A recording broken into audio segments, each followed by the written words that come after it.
तुम्हारे परवरदिगार ने न तो तुमको छोड़ दिया और न तुमसे नाराज ही हुआ, और आखिरत तुम्हारे लिए दुनिया से कहीं बेहतर है, और तुम्हारा परवरदिगार तुम्हें अनकरीब इतना कुछ अता फरमाएगा कि तुम खुश हो जाओगे। सो यकीनन मुश्किल के साथ आसानी भी है, बेशक मुश्किल के साथ आसानी भी है। सो जब तुम फारिग हुआ करो तो इबादत में मेहनत किया करो और अपने परवरदिगार की तरफ मुतवज्जे हो जाया करो। अल्लाह किसी शख्स को उसकी ताकत से ज्यादा का जिम्मेदार नहीं बनाता। अच्छे काम करेगा तो उसको उनका फायदा मिलेगा, बुरे करेगा तो उसे उनका नुकसान पहुंचेगा।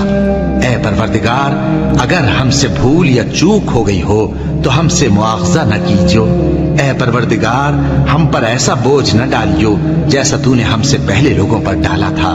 ऐ परवरदिगार, जितना बोझ उठाने की हम में ताकत नहीं उतना बोझ हम पर न रखियो, और ऐ परवरदिगार, हमारे गुनाहों